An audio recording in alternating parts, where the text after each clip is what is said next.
Nalipasan na ng Pasko ang sirang highway sa Bicol na pampatagal lalo sa biyahe. Aabutin kaya yan ang bagong taon? Mula sa bayan ng Lupi, nakatutok live si Ian Cruz. Ian. Emil, matinding kalbaryo pa rin ang dinaranas ng mga motoristang pamaynila at maging itong mga motorista na patungo sa iba't ibang direksyon ng Bicol Region dahil nga sa nasirang bahagi nitong Andaya Highway bunsod ng mga matinding pag-ulan. Sisikapin naman daw ng DPWH dito sa Bicol Region na matapos makumpuni ang nasirang section bago pa sumapit ang 2025.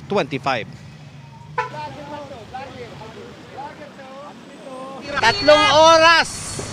Nakakainis! Dismayado na ang maraming biyaheng Bicol sa sira pa ring bahagi ng Andaya Highway sa Lupi, Camarines Sur. Ang ilang galing Calamba, Laguna kagabi, alas 3 na ng hapon nakatagos. 3 hours. Grabe. Nakasar. Punta pa kami ng Nabua. Sa direksyon pa Maynila, tukod ng traffic sa bayan pa lang ng Sipokot. Ang mga namalengke ng umaga, nasa daan pa rin bandang hapon. Perwisyo ma'am, ay sir kasi yung manok namin wala nang yelo, natutunaw ng yelo. Pati mga naperwisyo pa Bicol bago ang Pasko, inabutan pa rin ng parehong perwisyo pabalik ng Maynila.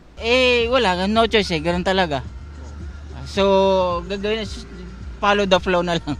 Sa Lunes target maayos ang bahagi ng highway sa barangay Kabutagan na sinira ng bagyong Christine noon pang Oktubre.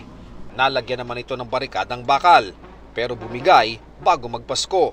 Pinapalitan na ito ng bago. Hindi maitodo ng DPWH ang trabaho dahil kailangang padaanin ang mga biyahero.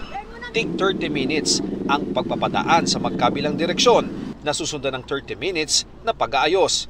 Pero minsan may sumisingit kaya tumatagal lalo. Ang hindi dyan maiwasan yung mga nakamotor. Talagang tumisingit talaga yung mga nakamotor dyan, sir. Yan ang problema namin dyan. Opo. Sa bayan ng Libmanan, 3 bahagi ng Maharlika Highway nagbitak sa barangay Bicol dahil sa malakas na pag-ulan sa nakalipas na mga araw. Wala pa umanong 1 taon nang gawin ito.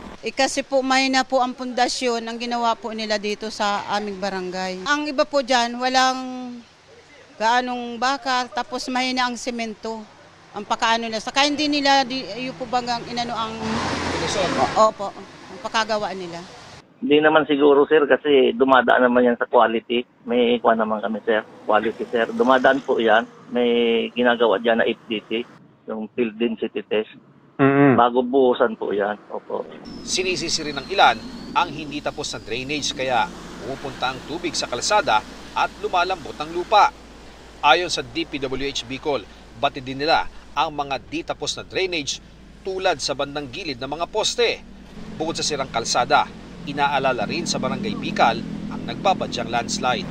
Itinuturing na landslide prone itong area na ito sa barangay Bicol dito sa bayan ng Libmanan, Camarines Sur. Makikita naman po natin na mayroong mahabang bitak dito sa paanan ng bundok at sa paligid nito ay marami pa rin daw na mga bitak na makikita. Kaya naman yung 16 na bahay dito ay delikado na. Kaya ang sinasabi daw ng mga taga-barangay sa kanila, laging lumikas lalo na kapag napakalakas ng ulan.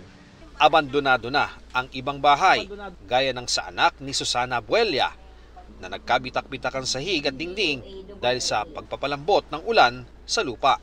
Yung pong baka posibleng yung lupa doon pumunta na dito, madala na ng tubig. Kasi sabi nung nag-i-inspeksyon po dyan, ay sa ilalim na dumadaan ang tubig.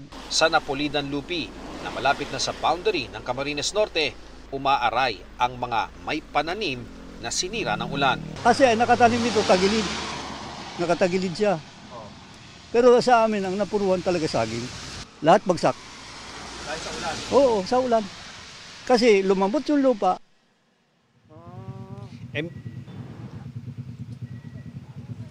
Emil, doon sa mga light vehicles na ayaw nang maipit dito sa Andaya Highway, ang pinapayo ng mga otoridad ay dumiretso na sa Maharlika Highway via Daet, Camarines Norte. So yun muna, Emil, ang latest mula rito sa Camsur. Balik sa iyo, Emil.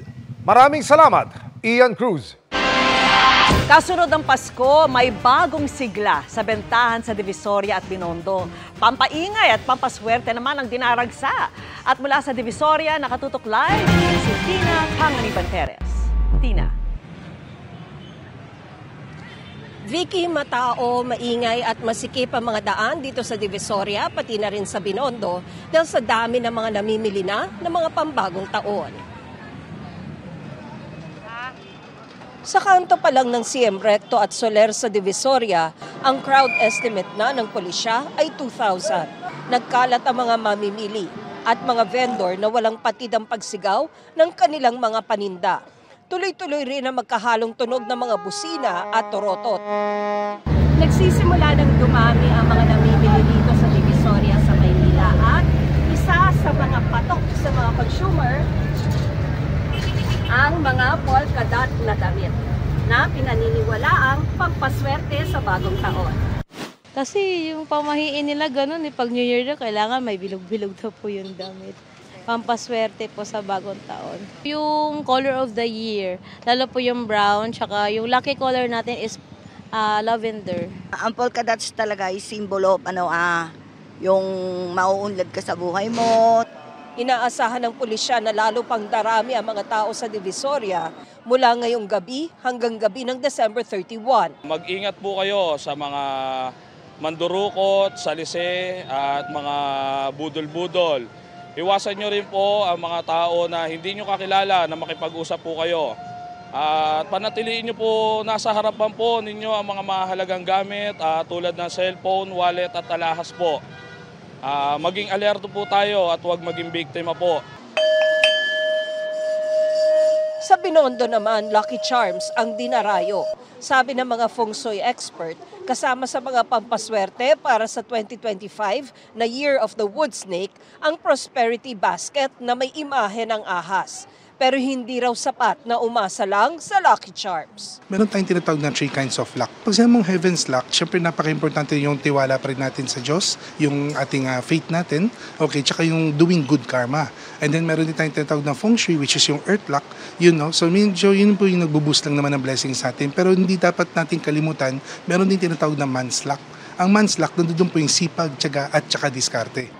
Nagsisimula na rin maging mabenta ang pinaniniwalaan din pampaswerte ng mga bilog na prutas. Bibili tayo lahat ng magagandang prutas na bilog-bilog para laro tayong lahat ay swertein at financially, emotionally, good health, saka abundance po. Dito sa Divisoria, patuloy na umiikot ang mga pulis at isa sa mga binabantayan nila ay yung illegal firecrackers. Pero hanggang sa ngayon ay wala pa naman daw silang nakikita. Vicky? Maraming salamat sa iyo, Tina Pangliban Perez. Sasalubungin ng ilang taga Mindanao ang bagong taon na walang takanan dahil sa sinira ng malakas na ulan at hangin. Katakot-takot din ang mga baha at pagguho ng lupa sa ilang probinsya sa Luzon. Nakatutok si Bernadette Reyes.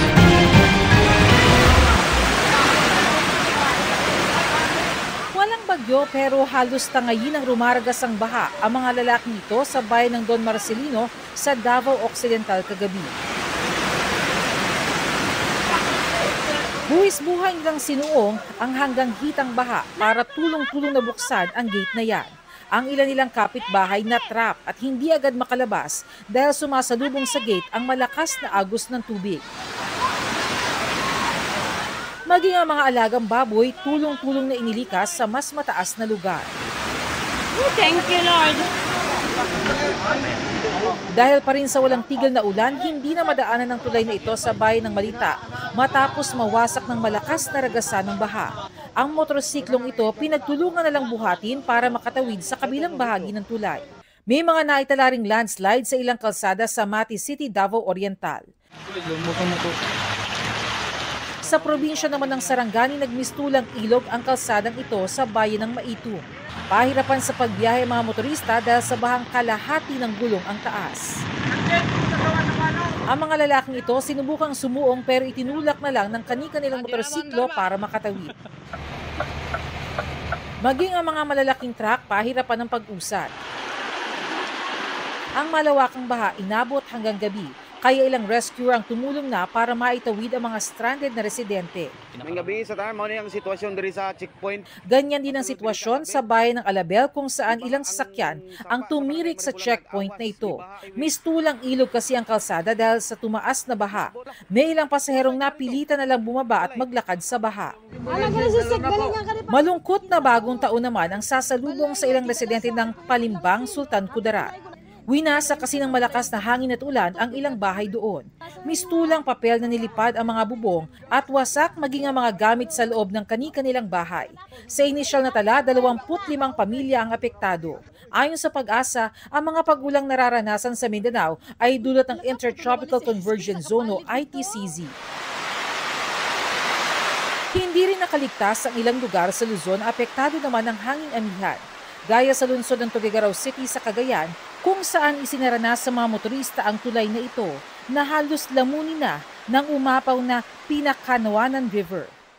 Hindi rin madaanan ng ilang tulay at mga kalsada sa bayan ng Bagao kasunod ng muling pagtaas ng baha dahil sa walang tigil na ulan.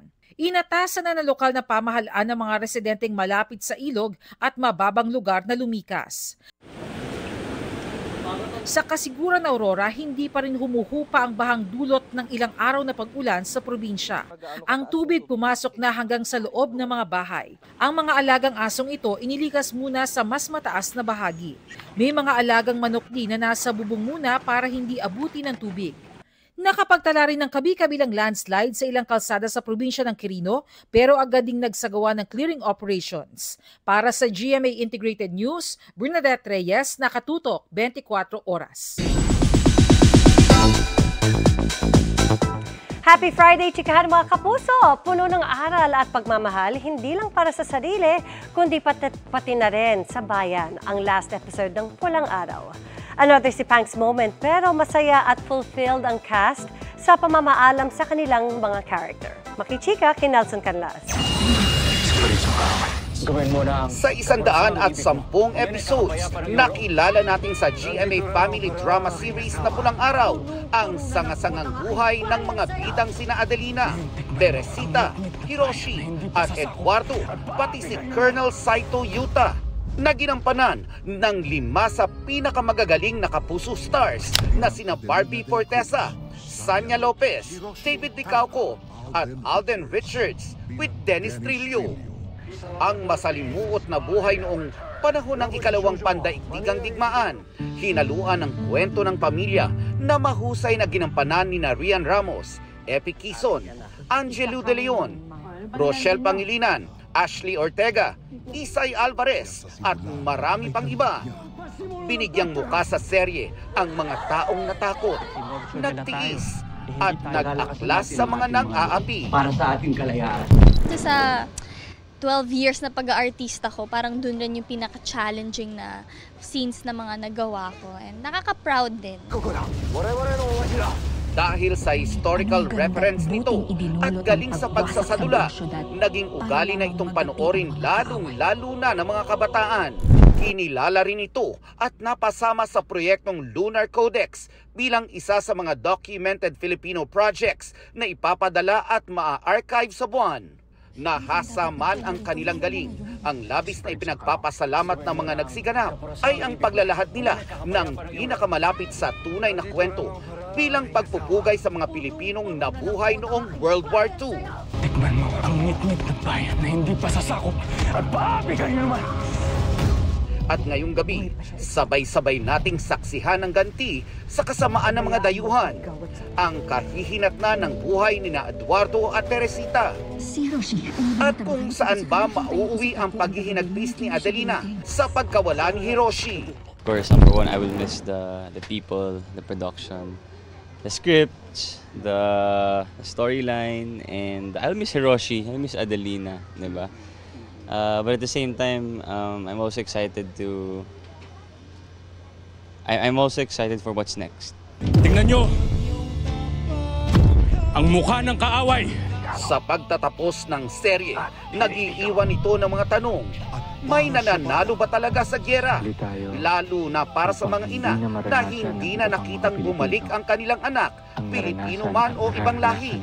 Kung titignan natin ang mundo natin ngayon, tapos na ba talaga ang digmaan? O patuloy pa rin tayong nakikipaglaban sa bawat isa, sa sarili, at sa mga aral na iniiwan ng pulang araw? Nelson Canlas, updated sa Showbiz Happenings. Nasa kote na ang kawatang nag-ala Spider-Man sa Pasig at naibalita noon sa 24 oras. Ang suspect na aminado sa krimen, tulak din umano ng droga. Tunghayan sa aking eksklusibong pagtutok. Ilang araw ding naging palaisipan sa mga otoridad kung sino ang lalaking ito na nag-ala Spider-Man at inakyat ang isang residential building sa Pasig para pagnakawan ang isa sa mga nakatira rito. Kahapon, isang lalaki ang nadakip sa buy-bust operation ng Pasig Police matapos na mabilhan daw ng iligal na droga. Ang suspect inimbestigahan ng gusto dahil kamukha umano ang lalaking nasa CCTV video na sangkot sa kaso ng nakawan. When we review the CCTV footages dito sa mga insidente ng mga akyat bahay, nakita namin na iisa yung suspect and may familiarity. May similarity dito sa nahuli namin na suspect. So, ang ginawa namin, pinakita namin ito sa mga witnesses and yung mga victims. At kinoconfirm nila na the same and one person, yung suspect na nahuli namin through buy-bust operation. Isa sa mga nakakilala sa suspect, ang barangay tanod na unang sumita sa kanya. Meron po ako natanaw na isang lalaki, pababa po sa second floor. Siya po ay aking sinagawan, nanakbo po sa sir. Nung siyang kasi aking habulin, natanggal po yung kadena ng bike ko. Sa investigasyon, sangkot sa iba pang kaso ng nakawan ng suspect. May recorded na kami sa kanya na dalawang incident na akyat bahay, same village. Ayon sa suspect, natukso raw siya nang makakita ng pagkakataon. May nakita na pong bukas sa bintana. Okay. Kasi inakit ko na po kagad. Baka sakali lang po. Ngayon, pagbukas ko bintana, may nakita po akong wallet. Magkano nakuha mo?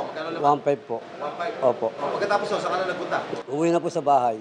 Sa pinabili ko po ng gamit ng nanay ko. Hindi naman daw niya gagawin yun, kung di dahil sa karamdaman ng ina. Humingi po ako ng tawad. Kaya ko lang po nagawa yung araw niya kasi may sakit po yung nanay ko. Kasi ganda po ng kahirapan lang po, sir. Sana mapatawad po nila ako. Ang Pasig Police nagpaalala na ngayong uso ang out of town at staycation, baka makalimutan i-secure ang home sweet home. Public safety is a shared responsibility. So dapat bago tayo aalis sa ating mga bahay, kailangan po natin isipin yung home defense security concept na kung saan ay siguraduhin natin na naka-padlock, naka-secured yung mga bahay at ibilid natin po ito sa ating mga kapitbahay o kaya sa ating mga security forces. Para sa GMA Integrated News, Emil Sumangil, nakatutok 24 oras. Sa mga kapusong mamamasyal sa huling weekend ng taon o di kay bibiyahe na para umuwi sa probinsya, eto na ang magiging lagay ng panahon. 3 weather system ulit ang nakakaapekto sa bansa. Ang northeast monsoon o amihan na bahagyang humina at umiiral sa northern Luzon, umiiral. Nagbabalik na shear line o salubungan ng mainit at malamig na hangin at Intertropical Convergence Zone o ITCZ na umiiral sa malaking bahagi ng bansa at nagpapaulan sa ilang bahagi ng Luzon, pati sa Visayas at Mindanao. Sa datos ng Metro Weather, halos buong weekend maulan sa Northern at Central Luzon, pati sa Mimaropa. May heavy to torrential rain sa Cagayan, Aurora, Isabela. Sa Visayas, Sabado pa lamang umaga, may heavy to torrential rains na sa Panay Islands, Negros Provinces at Cebu. Sa hapon hanggang gabi, halos buong Visayas na ang ulanin. Sa hapon din ang ulan sa linggo kaya huwag kakalimutan ang pagdadala ng payong lalo na po sa mga taga-Panay. Maulang Sabado rin para sa mga taga-Mindanao, partikular sa Zamboanga Peninsula, Northern Mindanao at Soc-Sargen. Hapon ang ulan sa linggo pero mababawasan naman sa gabi. Iba yung pag-iingat sa mga kapusong ilang araw ng inuulan dahil posible ang baha o pagguho ng lupa. Sa Metro Manila, mababa ang tsansa ng ulan pero hindi inaalis ang posibilidad ng thunderstorms. Sa special weather outlook ng Pag-asa, hanggang bagong taon, wala silang nakikitang bagyo o sama ng panahon na posibleng mabuo sa loob ng Philippine Area of Responsibility. Pero maghanda dahil may mga pag-ulan pa rin. Sa bisperas ng bagong taon hanggang sa unang araw ng 2025, posible ang maulap at kalat-kalat na ulan lalo sa Eastern Visayas and Mindanao dahil sa ITCZ. Shear line ang makakaapekto sa Cagayan at Batanes, hindi rin nila alis ang tsansa ng thunderstorms sa natitirang bahagi ng bansa. Posible pa po yung magbago kaya umantabay lagi sa updates para siguradong ligtas habang naka-holiday mode. Isa marahil sa best Christmas gift para sa isang magulang na kumpleto ang pamilya sa Kapaskuhan, lalo ang mga anak. Hiling yan ng mga inang nakapiit sa koreksyonal na tinupad ng GMA Kapuso Foundation sa ilalim ng Give a Gift alay sa Batang Pinoy Christmas Project. Ngayong Kapaskuhan, wala na raw ibang hihilingin ang isang inang nakapiit sa kulungan, kundi ang mayakap ang anak. Yan ang Christmas wish ng PDL o Person Deprived of Liberty na ikukubli natin sa pangalang si Lily na magdadalawang taon nang nakakulong. Sa kagustuhan mabigyan ng magandang buhay ang 4 na anak. Napilitan daw siyang kumapit sa patalim. Human trafficking dahil po sa kahirapan kasi po 4 po yung anak ko, tapos namatay po yung asawa ko. Hindi ko po alam kung paano ko po sisimulan, kung paano ko po sila bubuhayin. Pero ngayon malaki na raw ang kanyang pinagbago. Mas napalapit siya sa Panginoon at ang kanyang palaging dasal, makapiling na ang mga anak. Taon-taon layo ng GMA Kapuso Foundation na makapagbigay saya sa mga PDL sa Correctional Institute for Women sa ilalim ng ating Give a Gift alay sa Batang Pinoy Christmas Project. Kaya dinala natin ang kanilang mga anak doon para kahit sa maikling panahon ay magkasama-sama sila. Binigyan rin natin ng Noche Buena package at laruan ng mga bata kasama ang AFP Joint Task Force NCR. Masaya kami sa Armed Forces. Dahil yung ang mission din namin dito ay para makatulong at maging masaya yung mga Pilipino dito sa National Capital Region. Malaking tulong para sa mga nanay na makasama nila ang kanilang mga anak ngayon. Hopefully, maramdaman nila na pinaniniwalaan natin sila na pwede silang magbago at meron pa rin silang hinaharap na kinabukasan. Hindi ko na po sila makakasama. Salamat po sa GMA Foundation na kahit isang beses sa isang taon, may kita ko po yung anak ko. Sa mga nais sumuporta sa aming mga project, maaari po kayo magdeposito sa aming mga bank account o magpadala sa Cebuana Lolier. Pwede ring online via GCash, Shopee, Lazada at Globe Rewards.